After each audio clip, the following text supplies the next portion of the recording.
이번 주일에 또 여러 가지 다른 사정들로 인하여서 오지 못한 분들이 또 여럿 계시는 중에 또 오랜만에 우리 한평희 집사님, 우리 김선옥 우리 자매님의 아버님께서 함께 예배드려 너무 반갑고 감사한 마음입니다. 소낙비가 쏟아지면서 무더위가 확 가시는 것 같는데 오랜만에 뵈니까 소낙비 시원한 그 느낌들, 신선함을 또한 갖는 것 같아서 나중 마치고 나서 또 복된 교제 함께 나누었으면 참 좋겠습니다. 오늘은 사사기를 계속 살펴보는 중 사사들에게 초점을 맞추어서 살펴보는 네 번째 사사인데 드보라와 바락을 함께 묶어서 묵상하려고 합니다.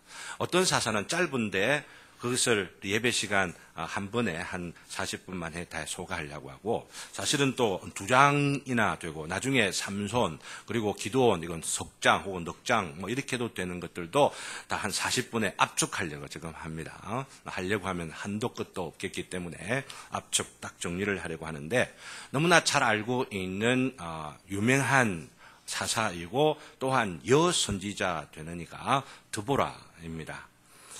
이 드보라와 비교하면은 함께 등장하는 이 바락이라고 하는 인물은 너무나 용렬한 것처럼 보이고 별로 또 유명하지도 않습니다.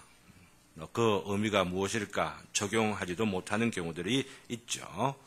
그런데 히브리서를 보면 성경은 성경으로 풀어야 된다고 하는 면에서 바로 이 성경 히브리서를 보게 되면은 믿음의 영웅들을 쭉 나열하는 가운데에 드보라는 언급을 하지 않고 오히려 바락은 언급하고 있고, 바락도 뒷부분이 아니라 상당히 사사들을 나열하는 가운데에 기드온을 맨 처음 나열하고 그 다음에 바락이 나옵니다.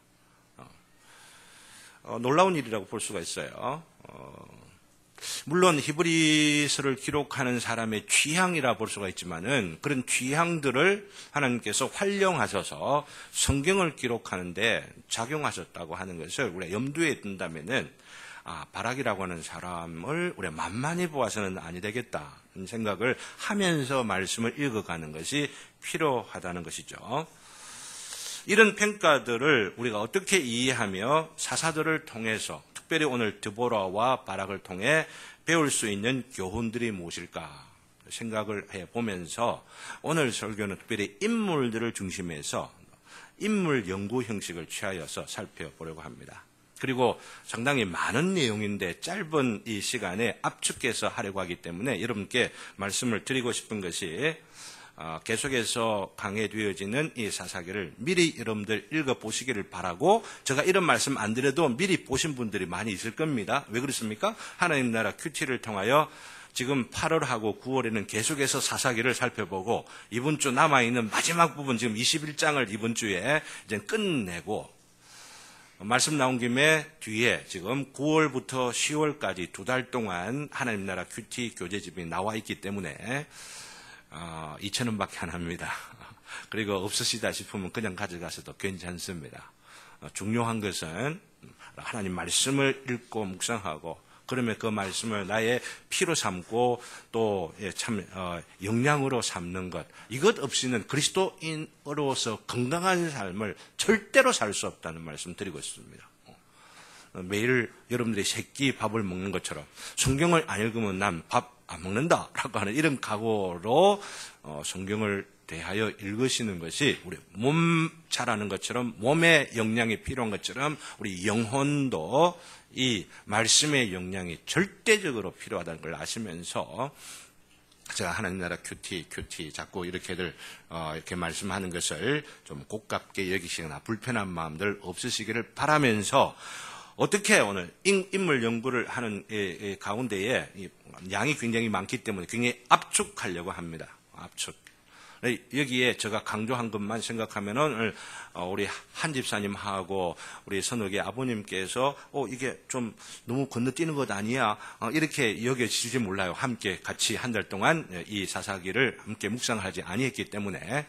그렇지만 여러분들은 오늘 목사님 하시는 말씀이 좀 건너뛰는 것 같아 해도 그 중간에 무엇을 건너뛰는가 이 정도는 여러분이 다 알고 계셔야 되잖아요. 그렇죠, 박소인 집사님? 그쵸? 얘가 아니고 얘 이래야죠. 계속해서 자녀들을 말씀으로 잘 키우려고 하는 우리 박 집사님을 내가 알기 때문에 만만해서 이렇게 말씀드립니다. 네. 자, 그러면은 먼저 드보라라고 하는 인물을 통하여서 우리가 참 생각하며 정리해야 할 일종의 한 평가 제목을 이렇게 적어놨습니다. 여왕벌 같은 드보라, 여선지자 드보라 이렇게 정해놓았는데요. 드보라의 이름 뜻이 뭐냐면 벌이라는 뜻입니다. 벌. 벌은 벌인데 그냥 벌이 아니에요. 왕벌이고 여왕벌이라 이렇게 할 수가 있습니다. 특별히 드보라는 우리가 또 알려져 있기를 남성들이 제 역할을 하지 못해서 공동체가 와해되어 가는 가운데에 잔다르크 같이 우뚝 서서 이스라엘 민족을 구해낸 역을로 너무나도 유명하죠. 너무나도 유명하다 보니까 성경을 자세하게 또 그 맥락들을 살피지 아니하다 보면은 너무 지나치게 강조해 버려서 오해가 되는 그런 경우들도 있기도 합니다. 그렇기 때문에 이 역사적 맥락이 어떤가 정당하게 평가를 하며 또 그 위대함과 또 그러면서 우리가 잘못 적용하지 않아야 된다고 하는 그런 측면에서 역사적 맥락을 보면은 이때가 언제냐 하면은 사사 온니엘로 인하여서 40년이 평화롭게 지났죠. 그죠? 그 다음에 두 번째 사사가 누굽니까? 에웃이죠. 에웃으로 말미암아 몇 년 동안 평화로운 시간이 지났습니까? 80년입니다. 그러면 두 개 합하면 몇 년입니까? 삼갈이 우리 그 에웃하고 동시 마지막 부분에 있는 인물이라고 지난 주일에 말씀을 드렸기 때문에 120년을 최소한 우리는 잡을 수가 있습니다. 120년이 지난 바로 이 세월이 그냥 후딱 지나간 것 같아도 우리는 성경을 읽을 때에 그냥 후딱 이렇게 지나가 버리면 안 돼요. 지금 120년을 뒤돌이켜 본다면 일제시대 초반 아닙니까? 그죠? 조선의 마지막 그리고 개화기 그 어간과 지금은 천냥지차가 이렇게 가지 않습니까? 물론 이전에는 고대에는 시간의 흐름이라고 하는 것이 지금같이 10년 다르듯이 이 세대가 바뀌어져 가는 것은 아니고 좀 완만한 그런 면들도 있습니다만은 그걸 고려한다 하더라도 120년이면 굉장히 많은 세월이 지났다라고 하는 것을 우리는 기억해야만 합니다. 그리고 사사시대가 전체적으로 한 450년 혹은 400년이라고 하는데 이 400년 가운데 한 4분의 1 정도가 지난 바로 그 초반에 지금 거의 120년을 지났다. 이렇게 생각을 하며 그 초반에 있었던 일들이 어떤 것일까? 어떤 변화가 처음에 정복을 하며 하나님 말씀 따라 여호수아를 중심으로 해서 정복을 해가던 그런 어떤 사람들이 이제는 다 죽고 그죠? 그리고 그 자녀들도 한 번쯤 더 죽고 그 손주들이나 그 손주들이 지금 사회생활을 해가며 영유해가는 그런 때라고 볼 수 있는데요. 이것을 좀 더 선명하게 드러내어 강조하기 위하여서 온니엘이 상대했던 대적이 누구냐? 기억할 수 있겠습니까? 온니엘. 계속해서 하나님 나라 큐티를 통하여서 공부를 하신 분, 개인적으로 묵상하신 분들은 이런 정도의 정리는 하셨으면 참 좋겠는데요. 북쪽에 있는 메소포타미아 왕 구산 리사다임이라 이렇게 말합니다. 그리고 에웃이 상대했던, 좀 두 번째 사실인 에웃이 상대했던 대적은 누굽니까? 저기 남동동 쪽에 있는 누구냐 하면은 바로 모압 왕 에글론이죠. 비대해가지고, 그죠? 왼손잡이인 에웃에 의하여 죽임을 당하게 되어지고, 이 모압 왕과, 모압 족속과 또 에돔 족속, 아말렉 족속이 연합을 해갖고 지금 이 가나안 땅으로 들어와서 이스라엘 백성들을 괴롭히고, 그럴 때 대적한 이 사사가 누구냐면 에웃이라고 하는 거죠. 그리고 삼갈은 간단하게 기록되어 있되, 분명한 것은 그 대적이 누구냐? 누구였죠? 블레셋이었잖아요.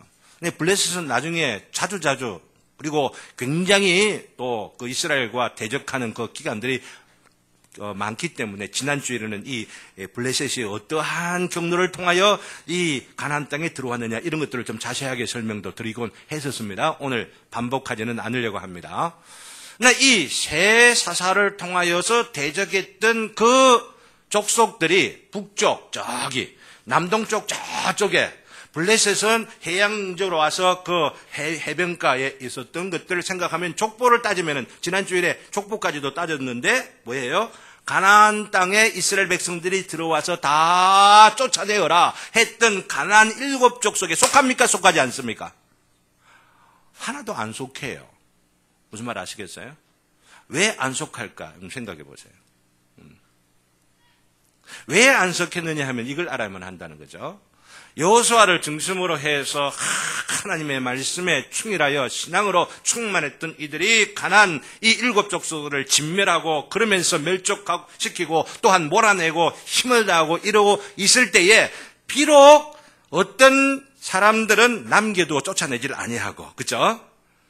쫓아내지 않기도 하고 못하기도 하던 사람들이 듬성듬성 있었지만은 이 사람들이 힘을 모아가지고 이스라엘을 대적할 만큼 강대해지지 못했다는 이야기입니다. 있기는 남아는 있어도, 그죠? 그 힘이 너무나 미약해져 있어서 결국은 이스라엘 정복자인 이스라엘 백성들의 물기 있는 사람, 나무 패는 사람들이 되어가지고 거기에 겨우 생명을 유지하고는 있었죠. 어떻게 했어야만 되겠습니까? 이들이 활동하지 못하도록, 이들이 힘을 기르지 못하도록 계속해서 제어하고 그러면서 억압하고 경계하고 깨어있어야만 하는데 꼭 그것처럼 우리가 구원받은 자이지만은 천국을 차지한 자이지만은 이미 젖과 꿀이 흐르는 예수 그리스도 안에 들어와 있는 사람이지만은 이 남은 죄를 잘 제어하지 못하고 경계하지를 못하면은 그리 해야만 하는데 알게 모르게 서서히 자라게 되어지는데 맨 처음 사사인 온니엘과 두 번째인 사사인 그 에옥과 삼갈이 활동하던 때까지는 그렇게 크게 힘을 행사하지 못했다라고 하는 겁니다. 이 남은 이 족속들이 쫓겨나게 되고 진멸되었던 그 뿌리들은 남아있되 큰 힘을 행사하지 못하고 있는 그런 그 가운데에 120년이 지난 거예요. 무슨 말 아시겠죠? 상황을 여러분 머릿속에 그려볼 수가 있죠. 굉장히 중요합니다. 딴 데가 있으면 안 됩니다. 지금 몸은 가 있고 눈은 저를 쳐다보지만은 딴 생각하고 이러면 나중에 뒤에 결론이 뭐냐면 목사님 설교 너무 어렵다 나옵니다. 안 어려워요. 정신만 차리고 있으면. 여러분들이 성경으로 준비만 잘하면은 어려운 거 절대 없어요. 근데 120년이 이렇게 지나는 중에 문제는 이 가나안 7족속을 쫓아내고 남아있고 물깃고 또 혹은 나무 패고 이러면서 미약한 이들이 서서히 자라가고 있는데 자라가고 있는 이 세력들을 장악할 수 있는 힘이 자꾸만 약해진다고 하는 겁니다. 그렇기 때문에 네 번째 이 드보라와 바락이 상대하는 대적이 누구냐 하면은 가나안 왕 야빈이라 이렇게 말합니다. 하솔이라고 하는 곳에서 지금 진을 치고 다스리는데 하솔은 여호수아가 미리 정복했던 곳입니다. 근데 정복했던 곳 바로 그곳에 그 장악을 하지는 못한 채로 120년이 이제 서서히 지나는 가운데 뺏겨버리고 차지했던 것인데도 불구하고 그들에게 다시 뺏겨가지고 진지가 되어져 버린 거예요.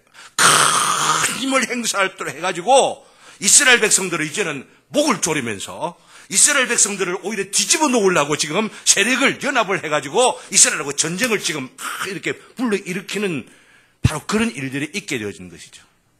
하나님께서 진멸하여라 라고 했던 7족속들 이들이 잔재가 남아있던 바로 이들이 힘을 모아 이렇게 거대한 세력으로 큰 힘이 돼가지고 오히려 이스라엘의 생존을 위협하는 지경에까지 이르게 된 바로 그런 때라라고 하는 것이죠. 왜 이스라엘 백성들이 이 가나안 땅을 정복했음에도 불구하고 왜 이렇게 장악하는 힘이 자꾸만 약해져 가지고 오히려 그 남은 세력에 의하여서 위협을 당하게 되고 오히려 뭐 몇 년인가 7년인가 그렇게 처음에 보면 그죠? 10년 동안 20년 동안이나 이스라엘 백성들을 지금 어떻게 한다고 학대하고 그러면서 너무너무 힘들어 죽겠다 하고 뒤에 노래하는 내용들을 보면은 어째요? 이스라엘 백성들은 대로를 다니지도 못하고 골목으로 다니고 숨어가지고 아이고 어떻게 하나 들키면 어떻게 하나 잡혀가고 막 이런 쪽팔리는 말 그대로 그런 삶을 살아가고 있는 이스라엘의 그 모습들 왜 그랬을까? 두 가지 이유를 먼저 생각해 볼 수 있는데요. 첫 번째는 너무나 잘 알고 있는 이유입니다. 가나안 족속들과 더불어 결혼을 하면서 타협하기 시작했고, 그죠? 그들의 신들을 여호와 신앙과 혼합시켜 버리고 말았죠. 왜 현대 교회가 약해져 가고 있느냐? 그리스도인 성경에서 제시하고 있는 이 성경을 하나님의 말씀으로 받아서 분명하고 확신을 갖고 살아가는 자들이 자꾸만 적어져 가니까 교회가 자꾸 약화되는 거예요. 섞어 놓는 거죠. 세상의 신, 세상의 가치와 성경의 가치와 성경에서 강조하는 교훈들을 뒤섞어 가지고 이건지 저건지 교회 다니는 사람인지 아닌지 뭐 이런 얘기는 여러분들이 숱하게 많이들 들었기 때문에 강조하려고는 하지 않습니다. 지난번 삼갈과 더불어서도 이야기했지만 삼갈이 누구의 아들로? 아낫의 아들로. 아낫이 뭐라고요? 여신 이름, 가나안 여신의 이름이라고 했죠. 근데 이렇게 종교가 혼합되어져 가고 가치가 혼합되어져 가는 바로 이런 것들로 인하여서 서서히 그 시대를 장악하는 힘이 약화되어지고 하나님께서 쫓아내려고 하는 그들을 쫓아내었음에도 불구하고 남아있는 그 잔뿌리들이 힘을 모으는 것들을 경계하지 못하고 그냥 내버려둠으로 인하여서 오히려 그들에 의하여서 지금 위협을 당하고 있는 바로 이런 때. 또 다른 이유가 있다라고 하는 겁니다.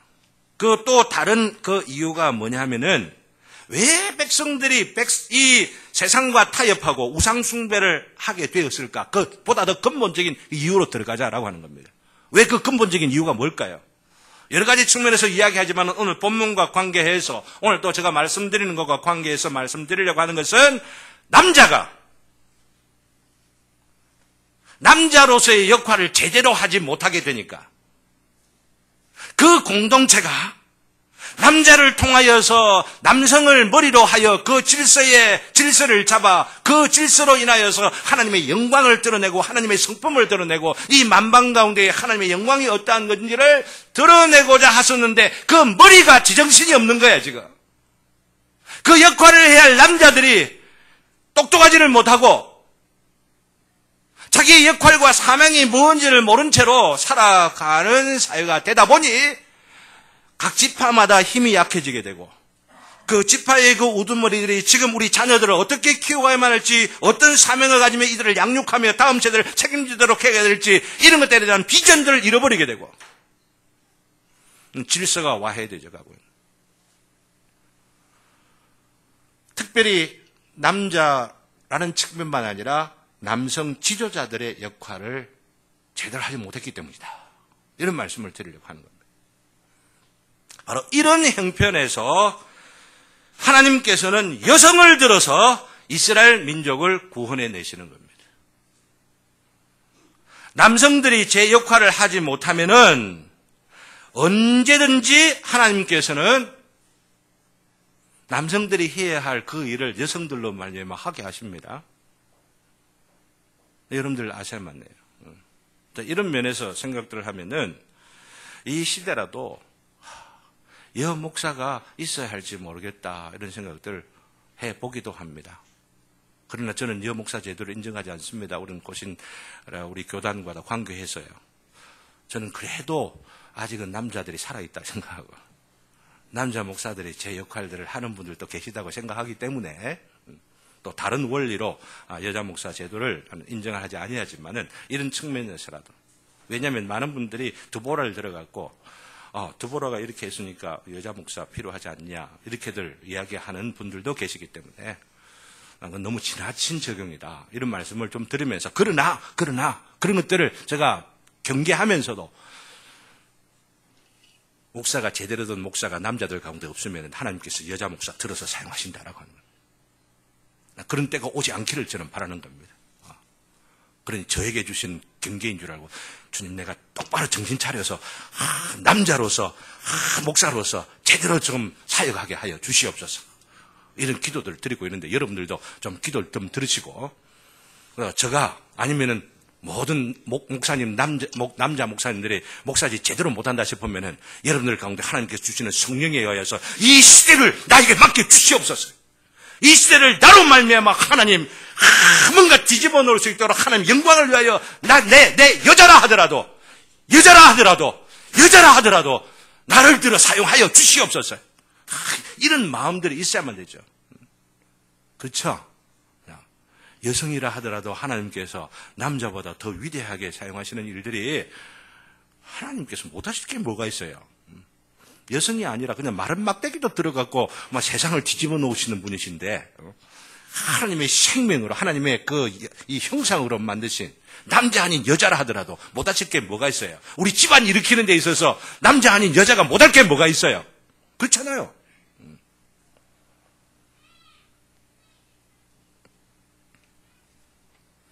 참 가정이나 직장에 적용할 일들이 참 많습니다. 왜냐하면 우리들 가운데 보면은, 남자로서 말씀드리지만은 남자들이 요즘 얼마나 비실비실한 경우들이 참 많은지 민망하다 싶을 정도로 비실비실한 경우가 참 많아요. 책임질 줄도 모르고, 그죠? 그러면서 남자에게 주어진 사명을 가지고 가정의 왕이요, 가정의 선지자요, 가정의 제사장이요, 이러면서 가정을 주도해가면서, 그렇다고 해서 폭력 이런 거 말고 영적으로 감화를 시키면서 이렇게 해가야 할 이런 것들이 있어야 되는데, 이것도 못하는 이런 빙시가, 죄송합니다. 참 그런 못한 이런 게 너무 많아. 사실은요. 그런 그 근본의 원인이 뭐냐? 목사가 제대로 역할을 못하기 때문이라, 이런 생각들을 하기 때문에.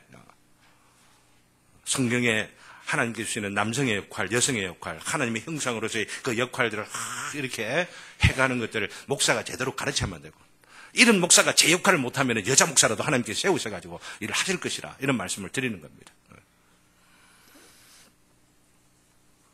네, 이 드보라를 통하여서 이것만 적용하고 넘어가려고 합니다. 다른 분들에 대해서 이야기할 것들이 많이 있기 때문에. 하나님께서는 여성을 들어서도 가정을 살리시고, 여성을 들어서도 교회를 살리시고, 여성을 들어서도 민족을 살리시는 분이시다. 하나님께서는 그렇게 하실 수 있다. 여러분 아시고, 여기 계시는 여성분들이 정말 하나님 앞에 뚫린 바 되어 이 시대를 볼 줄 알고, 또 우리 가문의 문제, 교회의 문제를 볼 줄 알고, 그리고 또한 가정 가운데에 쓰임을 받는 복된 우리 여성분들 되기를 주님의 이름으로 기원합니다. 두 번째, 바락과 야헬을 한꺼번에 묶어서 조금 살펴보겠습니다. 진정으로 숨은 영웅들이 바로 이들이라는 것입니다. 버락 오바마 대통령, 미국에 있는 대통령이죠. 이 버락이라고 하는 이름이 어디서 온 줄 아세요? 바로 이 바락에서 왔어요. 우리말로도 발음이 그 뜻이 굉장히 비슷합니다. 그 뜻이 뭐냐면은 벼락이라는 뜻입니다. 이제 비슷하죠. 흥미로워요. 그 언어들의 그 어원들을 쭉 살펴보면은 굉장히 이 근원에서는 일치되어지는 그런 이 부분들을 많이들 보기도 합니다. 근데 제가 이 말씀 드리는 것은 바로 바락이라고 하는 선자가 굉장히 개망난이고 굉장히 좀 못됐고 무능하고 이 정도로 이 일을 한다면은 이 오바마 대통령이 자기 이름 버락이라고 하는 이름 사용하겠어요? 아니에요. 네, 제대로 이 바락을 볼 줄 알면 굉장히 우리가 존경해야만 하고 배울 것이 있는 그런 요소들이 있다고 하는 것을 우리가 먼저 제가 강조하기 위하여 말씀을 드립니다. 소극적으로 이해해서는 안 된다라고 합니다. 적극적으로 이 바락을 통하여 우리가 배울 교훈이 무엇이냐 하는 거죠. 드보라와 비교하면은 비록 보조 역할을 한 것 같아도 실제 전쟁 장면을 주도한 인물이 누구겠습니까? 치마를 두르고 드보라가 야 싸우자 이러면서 싸웠겠습니까? 아니라는 거예요. 실제 전투 장면에 나서서 그 적군을 무찌르고 그러면서 돌격 앞으로 이렇게 고함을 지르고 했던 인물이 누구냐? 바로 이 바락이라고 하는 인물이죠. 가나안 족속의 군대가 몇 명이냐 하면은 숫자가 정확하게 나오지 않습니다만은 나오는 숫자 가운데 하나가 병거 900성을 갖고 있었다라고 말합니다. 병거 900성. 이게 엄청난 겁니다. 근데 이 이스라엘 백성들은 뭘 갖고 있었느냐? 쇠무기 이런 거 제대로 가지지를 못했어요. 그 5장에 나오는 그 노래들 가운데 보면은 이스라엘의 4만 명 중에 8절에 보면은 4만 명 중에 방패와 창이 보였던가. 무슨 말이에요? 사람이 우르르 왔다 하더라도 방패 든 사람 없고 창 든 사람이 없었다는 이야기입니다. 그걸 뭐라고 해요? 넉자로 하면은 오합지졸이라 이렇게 말하죠. 오합지졸밖에 안 되는 이 무리들이었어요. 그런데 지금 이 시스라하고 그리고 야빈하고 그 군대 쪽에서는 탱크가 지금은 900대가 있었다라고 하는 겁니다. 고대에 있어서 병거라고 하는 이 자체는 탱크와 같은 그런 역할을 하고, 아니 탱크보다도 더하다고 볼 수가 있죠. 전폭기 900대가 지금 막 싹 쓸고 가는 그런 위력을 갖고 있는 거라 생각할 때 게임도 안 되는 이 전쟁을 지금 하고 있다고 할 수가 있죠. 그러니 이 바락이 그거 생각하면서 당신이 안 가면 나 안 가겠습니다 라고 하는 것도 이해가 돼요. 무슨 말 아시겠어요? 왜냐하면 그 당시 이 사사, 이 드보라는 하나님이 함께 하시는 분으로 알려져 있기 때문에 당신이 가자면 하나님이 가지 않는 것이니까 같이 가시옵소서 이렇게 지금 하는 거죠. 비겁해서 그런 거 아니라라고 하는 이야기입니다.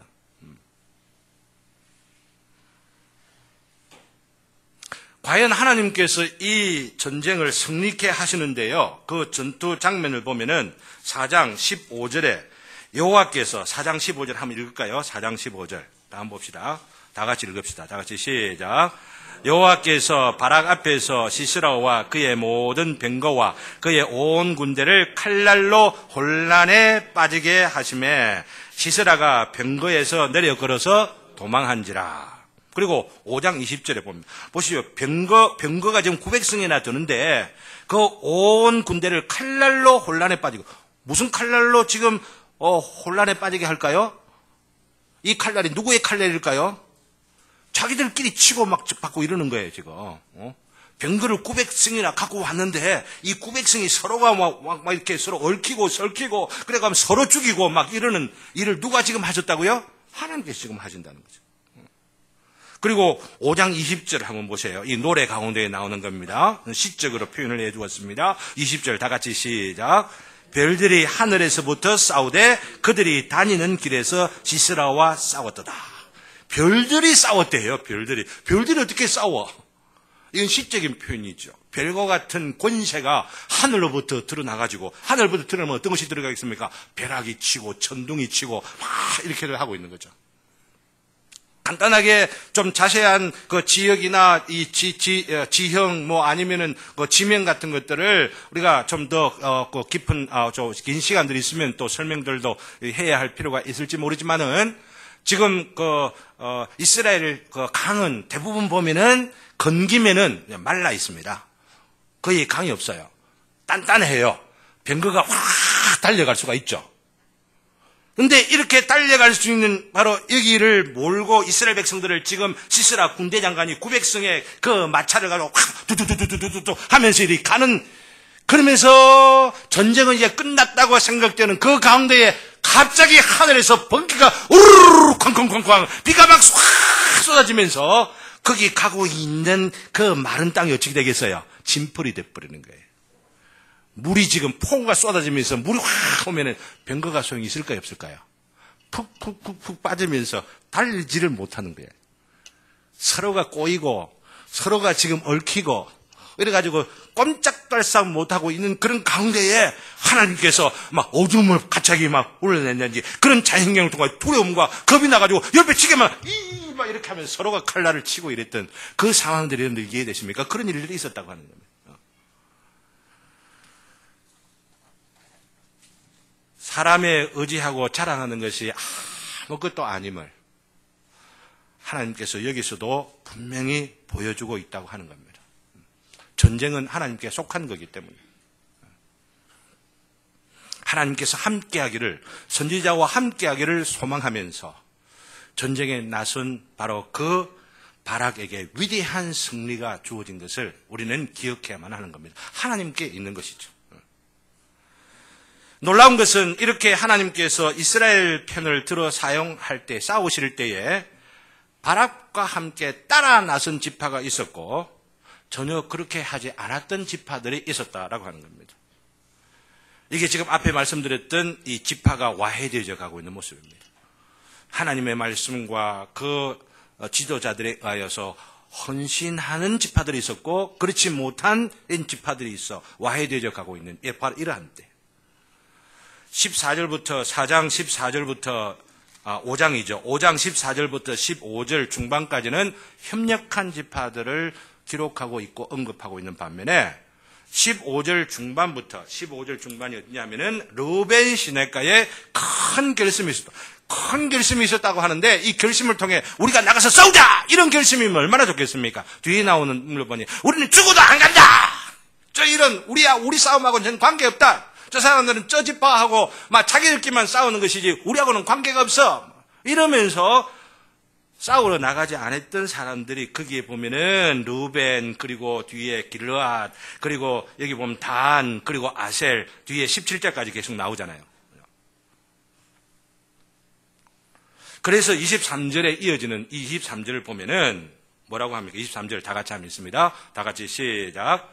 여호와의 사자의 말씀에 메로스를 저주하라. 너희가 거듭거듭 그 주민들을 저주할 것은 그들이 와서 여호와를 돕지 아니하며 여호와를 도와 용사를 치지 아니함이니라 하였도다. 이 메로스가 어디겠습니까?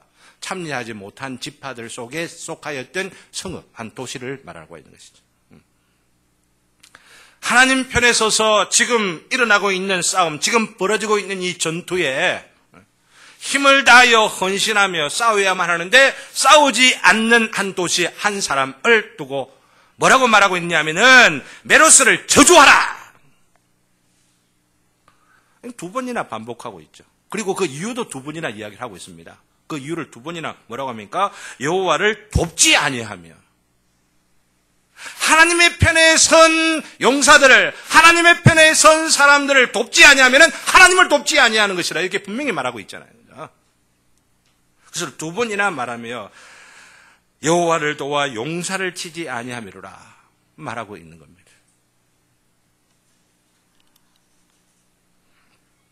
이러한 때에 바락과 함께 새로운 지도자들의 각성이 지금 시작되어진 겁니다.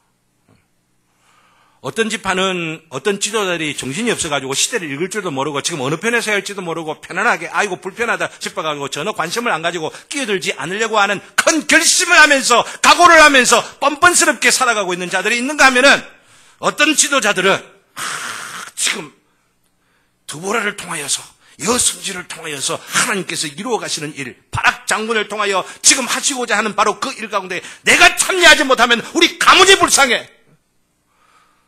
하나님의 심판이 우리에게 올 줄 몰라 하면서 헌신하고 일어났던 바로 그 사람들을 드보라가 사모한다라고 말하면서 노래 가운데에 9절 보세요. 9절. 5장 9절 말씀. 9절과 10절 다 같이 한번 읽겠습니다. 9절 10절. 다 같이 시작. 내 마음이 이스라엘의 방백을 사모함은 그들이 백성 중에서 즐거이 헌신하였음이니 여호와를 찬송하라. 흰 나귀를 탄 자들 양탄자에 앉을 자들 길에 행하는 자들아 전파할지어다. 흰 나귀를 탔다는 양탄자에 앉았다. 이것은 지금 귀족들을 말합니다.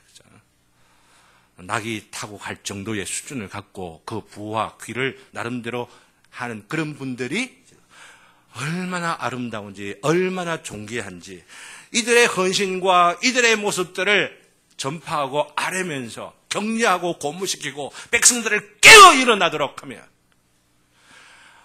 오히려 자기의 편안과 자신의 어떤 그 일들을 위하여 깨어나지 못하는 이들을 부끄럽게 만드는 일들이 있어야겠다고 지금 드보라가 깨어져가고 와해되져가는 이 민족들을 향하여서 노래하고 지금 부르짖는 내용이 바로 드보라와 바락의 노래인 것이죠.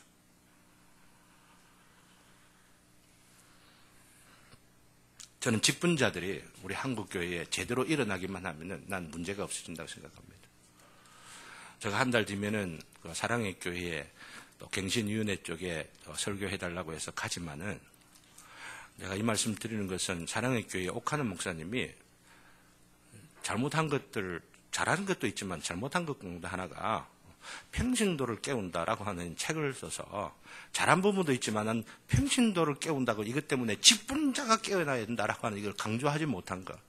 나중 뒤에 상함 운동장 거기서 피를 토하듯이 설교하시면서 우리가 회개해야 된다고 내가 잘못했노라 이런 눈물이 있었긴 있었지만은 난 직분자가 일어나야 된다고 생각합니다. 직분자가 깨어나야 된다. 앞으로 그 사역들을 통하여서 우리 교회도 직분자가 잘 세워져야 된다고 생각을 하고 우리 장로님 얼마나 귀한지를 몰라요. 그러면서 내년 되면 이제 은퇴를 하게 되는데 정말 열심히 있는 직분자들이 세워지기를 바라는 겁니다. 젊은 분들이 그러면서 기도하고 준비하고 웨스민 신앙 고백서 이런 거 어렵다 싶어도 부지런히 배우면서 우리 교회가 그냥 뭐 부흥되는 교회가 아니라 신학이 있는 교회, 그리고 또한 방향성이 분명한 교회, 하나님의 말씀에 기초한 그런 교회가 돼야 진짜 부흥이 되는 것 아니겠습니까? 이런 뜻들을 함께 다 맞추면서 직분자들이 깨어 일어나야 된다라고 하는 거예요. 이런 가운데 보여주는 것이 5장 오늘 읽은 본문의 중심입니다. 마지막 부분에 읽은 본문이 24절부터 27절까지를 보면은 바로 야엘이라는 여인의 헌신입니다. 너무나도 유명한 헌신이기 때문에 그렇게 자세하게는 길게는 하지 않겠습니다. 한마디로 말씀드리면 바락과 남자 지도자들을 부끄럽게 하는 헌신이 있다는 이야기입니다. 어떻게 한 여인이 이런 야만적인 일을 정수리에다가 말뚝을 갖고 그것도 장군 같다고 이렇게 와 썸찍하다 한편 생각하면 이럴 수 있거든요. 너무 야만적이다. 이렇게까지 묘사하는 이유는 뭐냐 하면은 그렇게 큰 인상들을 심어주면서 남자들이 해야 될 일인데 시스라는 장군을 누가 처지를 해야만 돼요? 남자가 해야만 하는데 남자가 하지 못하는 일을 여자가 지금 하고 있다라고 하는 거, 이거 지금 강조하기 위한 것이에요. 그러면서 바락에게 여인 보고 같이 갑시다. 여인은 안방에 좀 계시고 가만히 계십시오. 위험하니까 화살이라도 불똥이라도 튀면 안 되니까 좀 계십시오. 이렇게들 했어야 될 마음도 필요하다 싶은데 그래도 조금 좀 겁이 나는 그런 것들도 있었는지 모르죠. 하나님 계시는 당신께서 가셔야죠. 그랬더니 하는 이야기가 뭐였어요? 전쟁의 그 영광이 여인에게 돌아가리라 라고 하는 말을 했잖아요. 이 야엘의 활동을 너무나도 특이하게, 너무나도 인상적으로 그리면서 남자들, 특별히 남성 지도자들의 분발을 촉구하고 있는 겁니다. 그러니 저는 남성 지도자들, 남자 된 분들도 우리가 도전을 받을 만하고, 그리고 또 여성분들에게 말씀을 드리고서는 우리 교회 남자들은 왜 저래? 이렇게 불평들하지 마시고 그래 하려면 나도 해야지. 아멘? 아멘 소리가 왜 이리 적어? 이거 나도 해야지. 아멘? 그렇죠. 이렇게들 해야 남자도 분발하고 여성도 분발하고 서로가 분발하면서 하나님의 그 영광을 나타내는 복된 공동체가 되어지는 것 아닙니까? 시간이 없으니까 이런 구체적인 적용들을 나중에 한번 이 예살모 모임에서 한번 해보시기를 바랍니다. 우리는 남자로서 우리 여성으로서 어떻게 해야 될까 이런 것들요. 마지막 우리 시스라의 어머니에 대하여서 한번 생각해 봅시다. 시스라의 어머니를 한마디로 표현하면은 허망한 기대의 슬픈 종말이라 이렇게 말할 수가 있습니다. 여인이라고 해서 여인 그 자체로서 내가 여자니까 뭐 어떻게 했지 이것이 아니고 여인으로서 쓰임을 받으려면 어떤 기대를 가지며 어떻게 헌신해야 되는가라고 하는 것을 바로 이 시스라의 어머니의 허망한 기대, 허망한 헌신을 통하여서 보여주고 있는 것이죠. 지금 이 시스라의 어머니가 자기 아들을 기다리고 있습니다. 창문 밖을 내다보면서 자기 아들 시스라가 들어오면서 언제나 올까? 아마 오면은 전승물을 데리고 이 용사들마다 처녀들 다 데리고 막 그냥 보물들 막 끌고 싹 오겠지. 그럼 마음속에 뭐예요? 그러면은 나도 뭔가 있겠지 뭐 이러면서 기대하는 그런 마음들이 있다라고 하는 겁니다. 왜 이 드보라와 바락의 이 시의 제일 마지막을 이렇게 기록하고 있느냐? 기억해야만 하는 겁니다. 그렇게 기대하고 있는데 지금 시스라는 어떻게 돼 있어요? 한 여인, 그 고대 근동에는 여인에 의해 죽는 건 부끄럽고 수치스러운 일이라 볼 수가 있는데 그 부끄러운 죽음을 죽어 그 정수리에 말뚝이 박혀가 눈이 지금 행하게 시체가 돼가고 있다는 이야기예요. 그런 것도 모르고 언제나 올거 하고 있는 이 시를 읽고 이 말씀을 대하고 있는 그 독자들의 마음들 가운데 참 허망하구나. 이 여자, 이 인생의 이 기대가 이 생각하게 만드는 거란 말이죠. 근데 이것을 마지막에 두고 있는 중요한 이유는 뭐냐면은 우리들은 우리들의 자녀를 향하여 어떤 기대를 하며 살아가느냐. 이렇게 비참한 영적 상황과 상태에 있는 것을 모른 채로 이 자녀를 통해서 내 노후가 좀 편안하겠지. 이 이 자녀들을 통해서 내가 조금 뭔가 기분 좋고 우쭐해지는 그런 일들이 있겠지, 이리 생각하며 사는 자들이 있다면 이 시스라의 허망한 이 기대의 종말이 무엇인지를 우리가 기억해야만 하는 겁니다.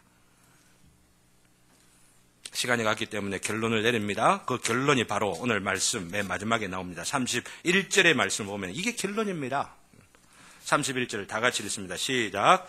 여호와여, 주의 원수들은 다 이와 같이 망하게 하시고 주를 사랑하는 자들은 해가 힘있게 도둠같게 하시옵소서.